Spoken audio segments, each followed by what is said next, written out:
Fire and Earth podcast with your hosts, Jason Mefford and Kathy Gruber. Fire and Earth, giving you the keys to unlock your limitless potential.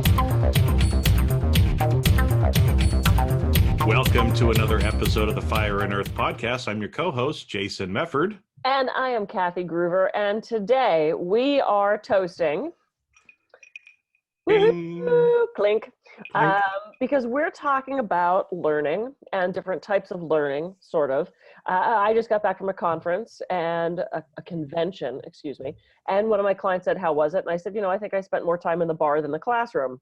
Now, that could indicate risky drinking, or it's the fact that I realized that the learning doesn't always just happen in the classroom. It happens all over the convention, all over the office space, all over the conference. And so we're going to talk a little bit about that today. Give you guys permission to put your books down, leave the classroom, and go socialize. Yeah, because I think it's interesting. A lot of times we focus so much, we feel like we just have to be, learning, trying to fill our brain. And interesting, because this last week I actually went to a mastermind group that I'm a part of.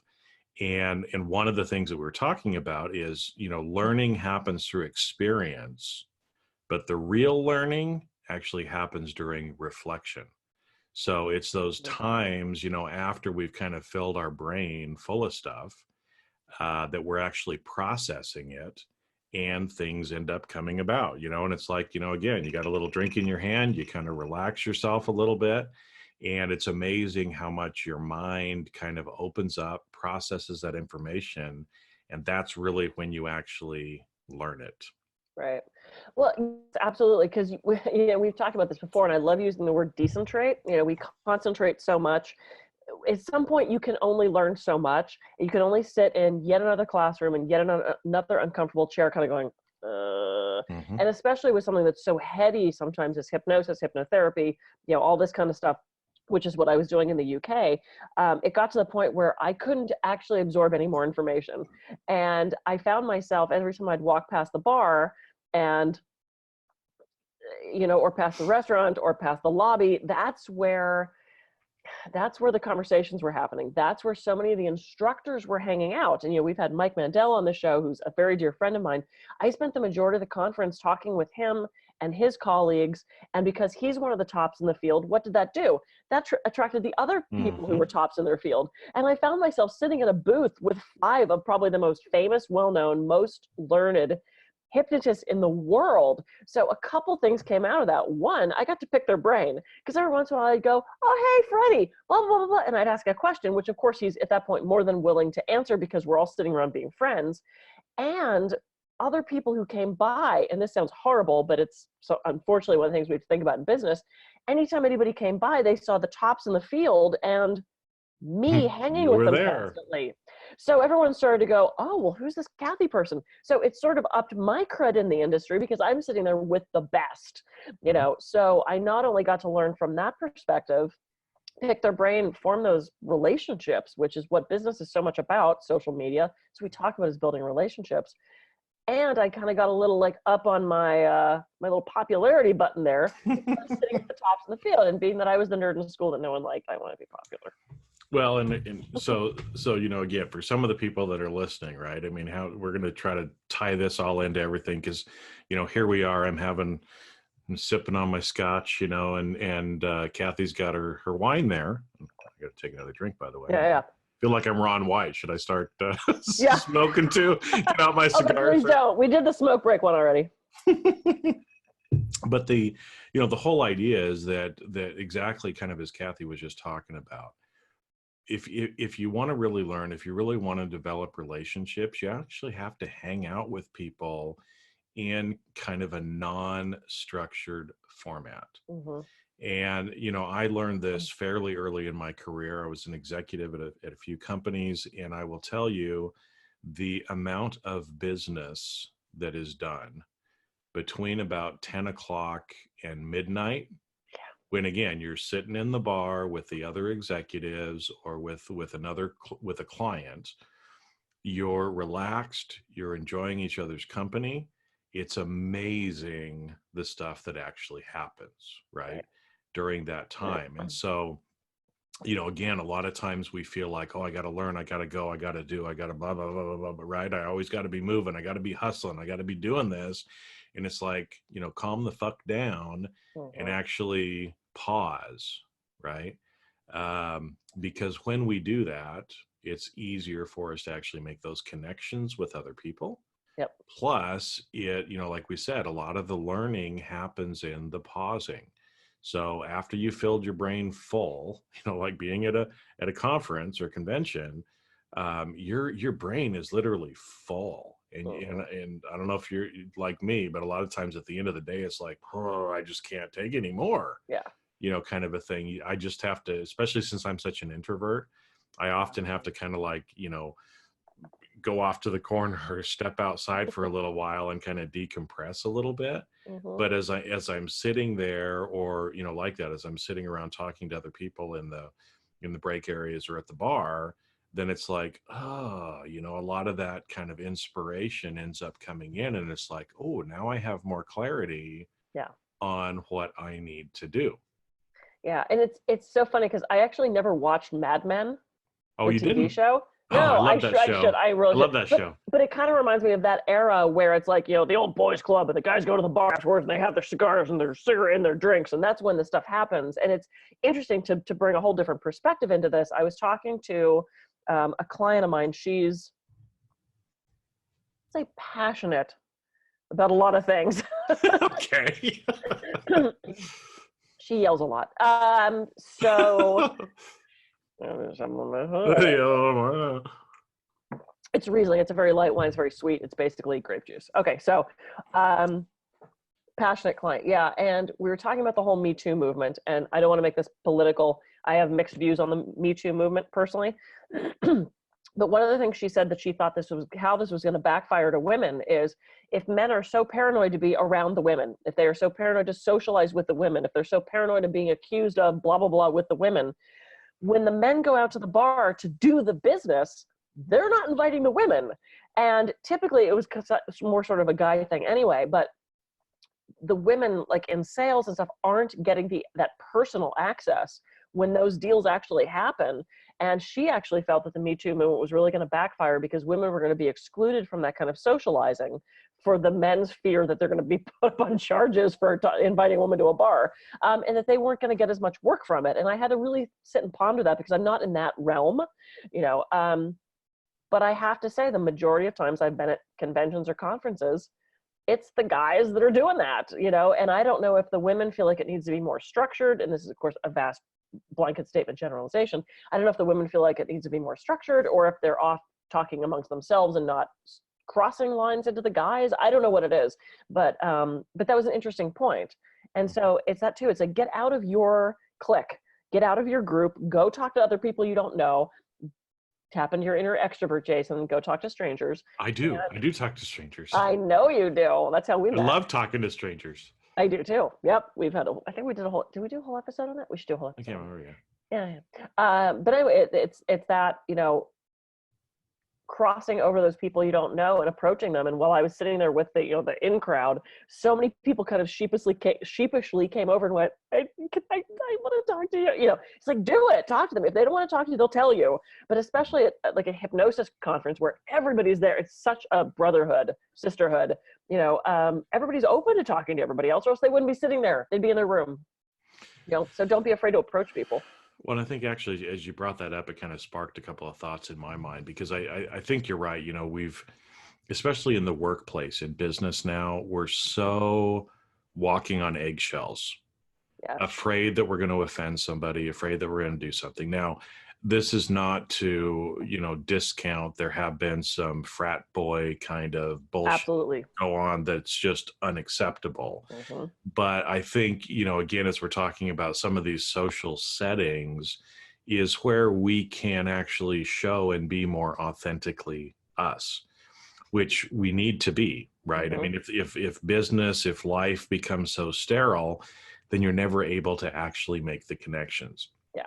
You may not like everybody, because again, like one of the executives that I used to hang out with a lot, that was kind of a little mentor to me. He was at the end of his career. I was kind of at the beginning of my career. And I learned a tremendous amount from him. And see, he was from the old days of the 2 martini lunch. Yep. And sales guy and everything else. He had a bottle of scotch in his office. And there were some people in the office that kind of felt like, he was unprofessional. Well, I'll tell you what, the guy performed. He was an amazing salesperson. And he was who he was, right? And so again, being who we are can actually unlock and open up a lot of different things. Yes. Another TV show, The Crown. Never saw that either. You never saw that either? Okay, well, I don't watch much TV. We're watching that now. It's about the British monarchy. And there was an episode where, because Princess Margaret, who's Queen Elizabeth's sister, passed away, but she was more of a party girl. Yeah. And so she was always kind of like, the royal family was a little embarrassed and kind of put her off to the side. She wasn't the queen. But in this one episode in the latest series that just came out, there's a point when the Brits needed to negotiate with the Americans. And Lyndon Johnson was the president at the time. And he was a very interesting man. Okay. And, he didn't want to talk to the Brits because he considered them to be pompous, arrogant pricks, blah, blah, blah, blah, blah kind of thing, right? So they sent Princess Margaret to America for a trip anyway. And instead of accepting the Queen's invitation for Johnson to go to the UK on a shooting trip, he said instead, why don't you have Princess Margaret drop by while she's here in the States anyway, and we'll do a dinner at the White House. And it ended up, they both got a little drunk. They were dancing together. They were singing, telling, off-color limericks, everything else totally, down both of their lanes. And they had this connection. And when she walked away from that, Johnson had agreed to a bailout, and sending, billions of pounds, if you will, to help England after the Second World War, because they got in a really tough financial situation. So again, just like with learning, as we're talking about the relationships, you can learn more in the bar than you can in the classroom. Sometimes you can develop more of a relationship with people and actually get stuff done. Yep. When you're not trying to be so rigid, so kind of thing, and actually just let yourself out. Yeah. Be who you are, and you will attract and be able to do the things that you need to in your life and in helping the world and others around you as well. Yes. So I do have a caveat on that, though. Oh. Be who you are, unless you're a drunk asshole. If we go long enough, maybe not. No. Yeah. Yeah. Don't be a drunk asshole. I do want to do drunk fire and earth at some point, but not today, because we have another show to do. We don't want to do that. But what I'm saying is, I have been to events where, and I'm not talking about the cut loose Christmas party where inevitably someone's shit-faced. I'm talking about a mixer where you get your drink tickets and you're supposed to be, it's a business function. Yeah. And I have seen people act so vastly inappropriate. They're dressed inappropriately. They bring too many guests. They are drunk and they're dancing on tables and they're knocking stuff down. And if you cannot handle alcohol, don't do it. Do not put yourself in that kind of situation, because in that sense, you are not creating bonds. You are not making business happen. You are making a fool of yourself. And if you don't know that that's you, ask your friends. No, I'm serious. Have someone babysit you, because I cannot tell you how many events I've been at where someone's like, I can't find my purse. And I end up walking around with 5 purses because everybody's intoxicated. I'm the Capricorn going, I'm going to be everyone's mom. Everyone's mom right now. So there is that place, just like anything, there is that place of balance, and you want to unlock your potential. You don't want to unlock your inner stripper. So just saying. Very true. Very true. We want to keep it professional. And like you said, with the whole Princess Margaret thing and the Lyndon B. Johnson, that synergy worked. Yeah. That's probably the exception and not the rule. Mm-hmm. And I had a business friend who, when he would entertain all these other salespeople, he knew he was not a drinker, and they always kind of got on his case that he wasn't a drinker. So he would show up to the bar ahead of everybody else, and he would get a Diet Coke with some ice with a thing so it looked like a cocktail. And he would say to the waitress, every time I say to you, bring me another of the same, just bring me another, they'll think I'm drinking. And so he had this whole thing set up ahead of time. So it looked like he was keeping pace with them drink for drink. And in reality, he was having soda. Mm-hmm. Do whatever you need to do to get the job done and take care of yourself and don't make a fool of yourself. So put those protections in place if you need them, because the last thing you want is, you don't want to be that guy. Well, and it's just like, we did the other episode on taking smoke breaks.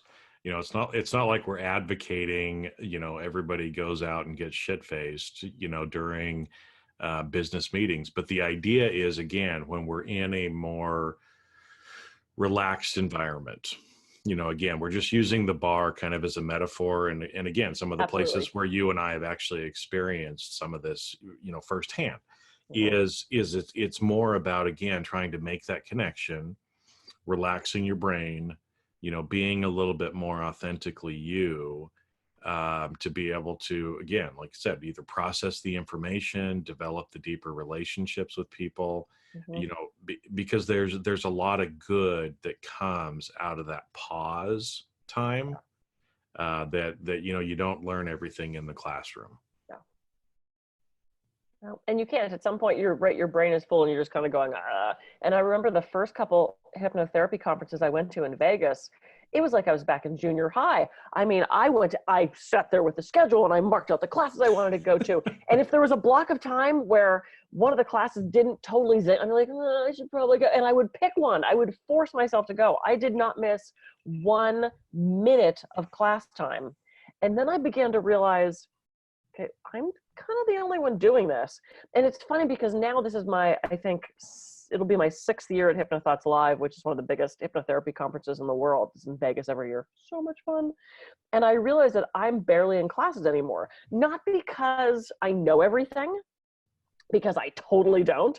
And if there was a topic like this one I just went to in the UK, there was a hypnosis for grieving and loss. Especially with what I went through, and I have so many clients who I have helped with grieving and loss. I thought, I actually don't know how to do that. I mean, I have techniques that work sort of across the board. Wanted to see what she had to say. So I left the bar at that point. I'm like, guys, I really want to go to this class. If there's something you really want to go do, then feel free to step away and say, no, this is actually going to help me. But don't feel obligated to sit through every second of class. I felt like those first couple of years, I missed out on, 1, so much fun, and 2, getting to know other people and making those connections, because I was so rigid in my little Capricorn mind, my type A, you have to go to class, that's what you're paying for, that I kind of missed out on those other things. So there is that place of balance. I mean, to me, I'm not going to spend the entire time in the bar. I do, I do want to go to some of the classes, but find that place of balance for you. And maybe it's 50-50, maybe it's 70-30, maybe there's other numbers. I can't do math. I don't know. That's well, you got both of them right. 50-50, 70-30. They do equal 100. Okay. Don't ask to see my work though, because I copied off the guy next to me. Okay, so I don't know how I arrived at that answer. Let me see your work. No, let me see your work. Yeah. All right, any final thoughts on that, Jason? I think Well, I don't know. I mean, we've been going for a little bit. We maybe have a couple more minutes, because what I was wondering then too is, you had the opportunity to sit around with 5 of the top hypnotists in the world.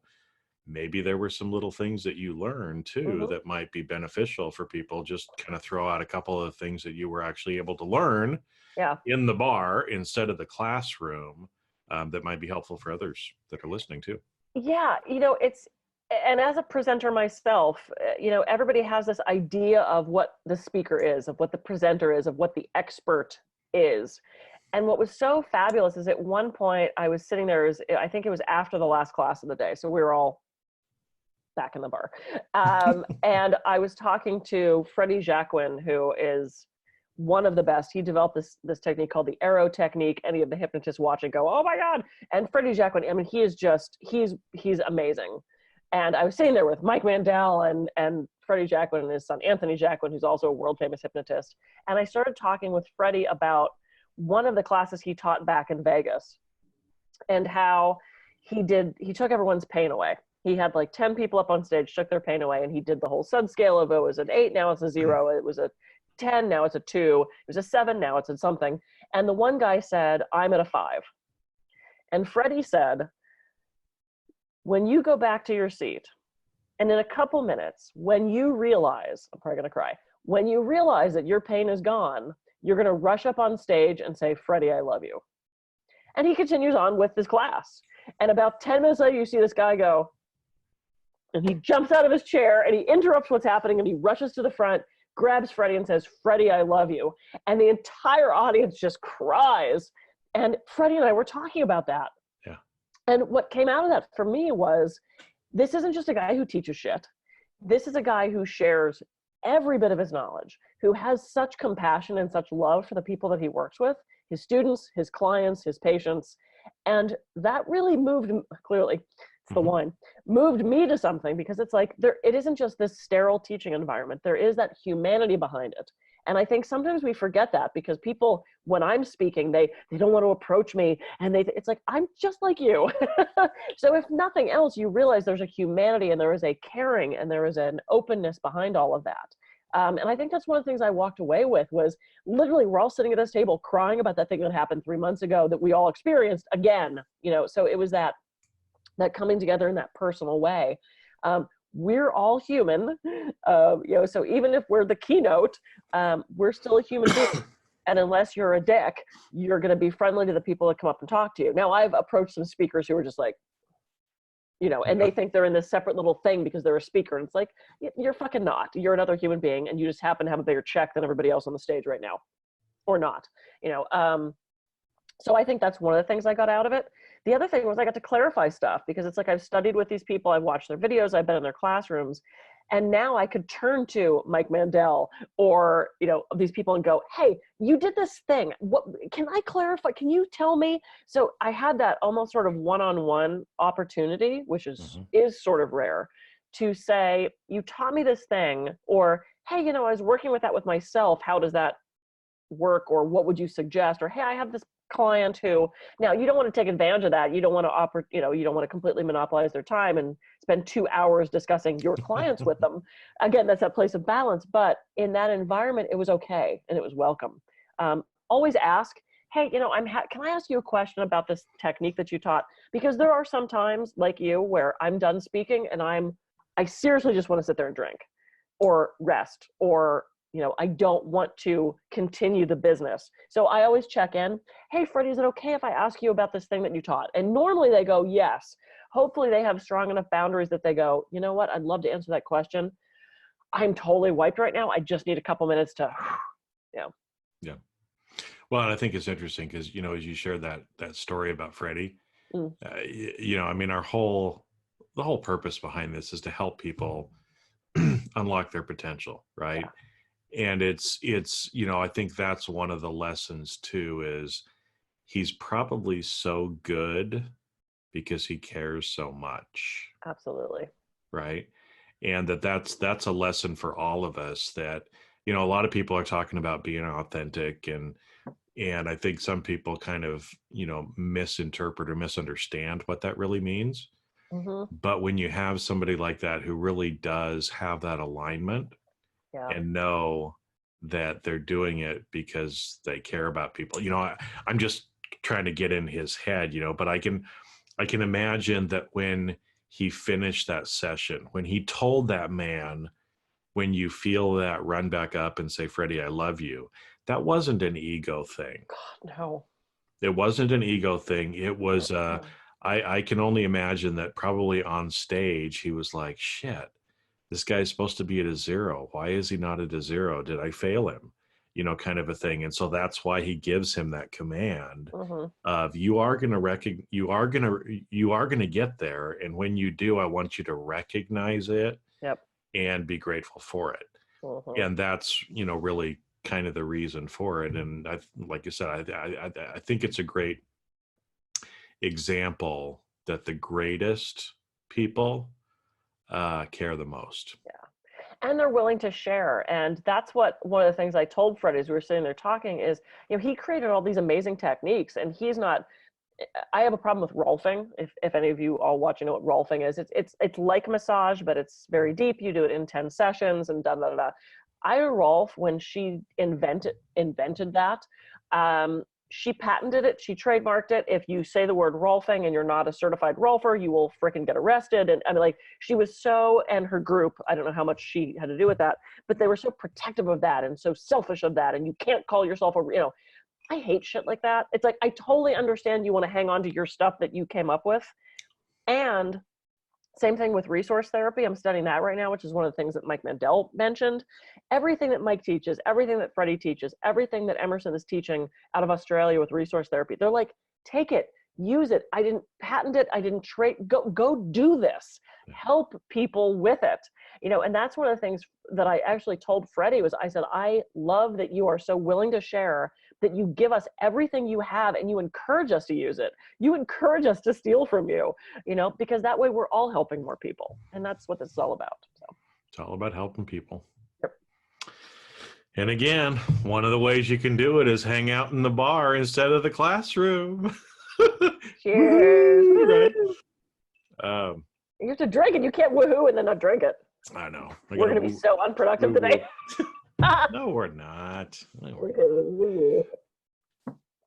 a little too sweet. Okay. Well, I guess that's it. That's probably it then, right? So, summary, right? Go drink. Go drink. Or at least hang out where other people are hanging out. Yeah. Right, where you can. And again, a lot of times in some of the business settings or conventions, that happens to be the bar. Doesn't necessarily have to be the bar. But the whole idea is, again, right, that we don't get so caught up in the mechanics of trying to learn in the classroom. Remember that learning happens through experience by actually doing, but even more learning actually happens when you pause and reflect. And in those relationships and in that hallway and in that lounge and in that, I've met connections with people in the bathroom where they're like, oh my God, you're so that. And we end up knowing, not that you should pick people up in the bathroom because that's creepy. But well, hopefully everybody can get Hugh Grant taught us that. Was the that principle behind it. Yeah. So okay. We want to go there right now. But anyways. Okay, we don't have to go. That's okay. You can stay here. You don't have to go anywhere. Perfect. But anyway, the point is, don't, let your inner Capricorn go and don't be so strict about not socializing, because sometimes it's the socializing where the stuff happens. So yeah, that's it. Yay. All right, well, go forth. Have a great rest of the week. Start applying some of these things. Take time to pause and actually learn so that you can really unlock your potential, live up to, who it is that you are, and really be able to care and make a change in this world. And we'll see you on a future episode of the Fire and Earth podcast. I'm Kathy Groover, and I can be reached at kathygroover.com. And I'm Jason Mefford. I can be reached at jasonmefford.com. See ya. See ya.